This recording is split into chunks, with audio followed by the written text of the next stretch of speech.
Hello बच्चों, आइए आज हम लोग प्रेजेंट कंटिन्यूअस टेंस का अध्ययन करें। तो प्रेजेंट कंटिन्यूअस टेंस एक महत्वपूर्ण टेंस है और इसकी जानकारी होना अति आवश्यक है। तो आइए हम इसकी पहचान कैसे करते हैं, इसके बारे में जानकारी प्राप्त करें। तो सबसे पहले शुरू करते हैं। प्रेजेंट कंटिन्यूअस टेंस को हिंदी में कहते हैं हम लोग अपूर्ण वर्तमान काल। तो इसकी पहचान कैसे की जाती है, आइए इसको देखते हैं। Identification of present continuous tense in Hindi. वर्तमान अपूर्ण काल की हिंदी में पहचान क्या है, आइए समझते हैं। हिंदी वाक्य के अंत में प्रायः रहा है, रही है, रहे हैं अथवा रहा हूँ, रही हूँ इत्यादि शब्द लगे रहते हैं। तो आइए देखते हैं एग्जाम्पल के रूप में। वह किताब पढ़ रही है, मैं दौड़ रहा हूँ, वे रोटी खा रहे हैं, मैं अपना कार्य कर रही हूँ, वे मैदान में खेल रहे हैं, मैं पढ़ा रही हूँ। अब इसमें देखिए सब अंडरलाइन किया गया है रेड से। तो रही है, रहा हूँ, रहे हैं, रही हूँ, रहे हैं, रही हूँ इत्यादि सब लगे हुए हैं। तो इससे पहचान हो जाती है कि यह वर्तमान में कार्य जारी है, अभी पूरा नहीं है। तो इस तरह से हम इसकी पहचान कर लेते हैं। तो इसको अंग्रेजी में भी हम बदल देते हैं, ट्रांसलेट कर देते हैं। पहला है she is reading the book, वह किताब पढ़ रही है, पहले वाले का हो गया। दूसरे का है मैं दौड़ रहा हूँ, ये है मैं दौड़ रहा हूँ, इसका हो गया आई एम रनिंग। तीसरा था वे रोटी खा रहे हैं, तो हो जाएगा they are eating the bread. चौथा था मैं अपना कार्य कर रही हूँ, I am doing my work. वे मैदान में खेल रहे हैं, पाँचवा है they are playing in the field. और छठा है मैं पढ़ा रही हूँ, तो आई एम टीचिंग।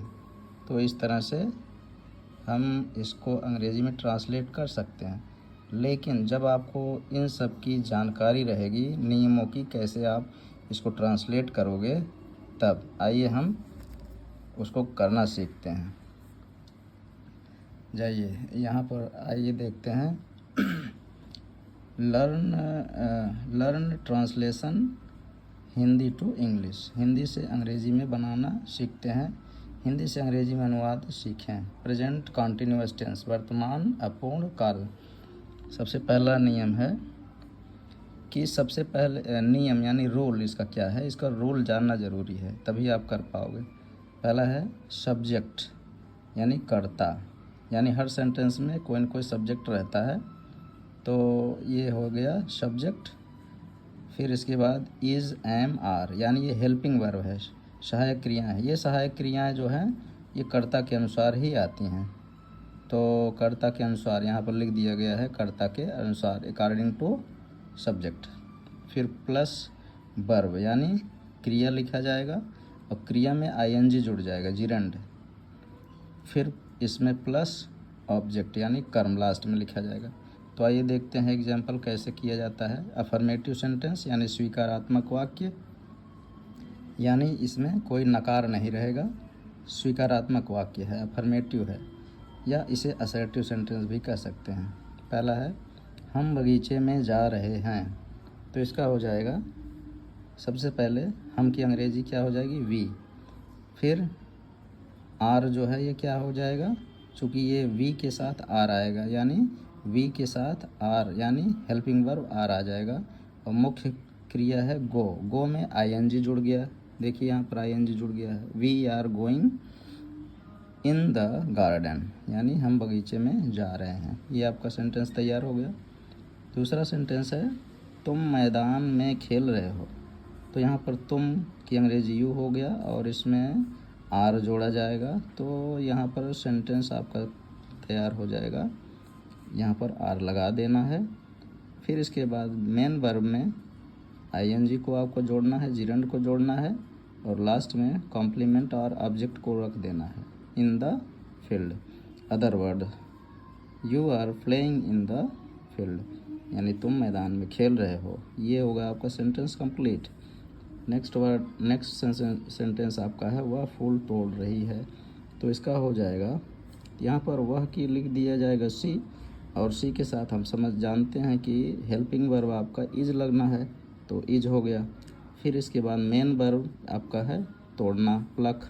अब प्लक में जिरंड जोड़ देंगे ING, तो हो जाएगा शी इज़ प्लकिंग, और लास्ट में अदर वर्ड्स में the flowers, she is plucking the flowers.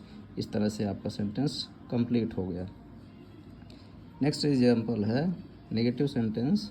इस सेंटेंस में आपको यहाँ पर नेगेटिव सेंटेंस बनाना बताते हैं। इसका रूल जो है आपका सेम वही है, लेकिन यहाँ पर नॉट जुड़ जाता है। हेल्पिंग वर्ब के बाद नॉट जुड़ जाता है। सब्जेक्ट प्लस इज, एम, और प्लस नॉट, फिर वर्ब में यानी मेन वर्ब में ING जुड़ेगा, और लास्ट में ऑब्जेक्ट और अदर वर्ड्स जुड़ जाएंगे। जैसे हम बगीचे में नहीं जा रहे हैं, तो यहाँ पर नेगेटिव सेंटेंस हो गया, तो इसका हो जाएगा हम का पहले लिखेंगे वी, और वी के साथ हेल्पिंग वर्ब आपका आएगा आर, वी आर। इसके बाद नकार शब्द यानी नॉट लिखेंगे, और मेन वर्ब में ING जोड़कर लिखेंगे we are not going in the garden, हम बगीचे में नहीं जा रहे हैं। और दूसरा है तुम मैदान में नहीं खेल रहे हो, इसका क्या बनाएंगे, यू के लिए तुम के लिए यू लिखेंगे, यू के साथ हमेशा हेल्पिंग वर्ब आपका आर आएगा, और नेगेटिव के लिए यानी नकारात्मक सेंटेंस है तो नॉट लगेगा, यू आर नॉट। प्ले में ING जुड़ गया, playing, you are not playing in the field, तुम मैदान में नहीं खेल रहे हो, ये आपका सेंटेंस हो गया। अगला है वह फूल नहीं तोड़ रही है, इसका बन जाएगा she is not plucking the flowers. यहाँ पर सी जो है एक सिंगुलर सब्जेक्ट है, इसलिए इज लगेगा, और इसके बाद नकारात्मक व नकार इसको लगाएंगे, नॉट लगाएंगे। इसके बाद मेन वर्ब है प्लक, प्लक में ING जुड़ गया, जिरंड, तो she is not plucking the flowers, वह फूलों को नहीं तोड़ रही। इस तरह से सेंटेंस आपके बन गए। और अगला है क्वेश्चन, जिसमें प्रश्नवाचक सेंटेंस बनाए जाते हैं, क्वेश्चन वाले सेंटेंस यानी प्रश्नवाचक वाक्य, यानी इसमें आपके प्रश्नवाचक वाक्य को इस वीडियो में ऐड नहीं किया गया है, इसको समझने के लिए अगला देखना पड़ेगा। तो अगर वीडियो समझ में आए तो इसको लाइक शेयर सब्सक्राइब करें। धन्यवाद।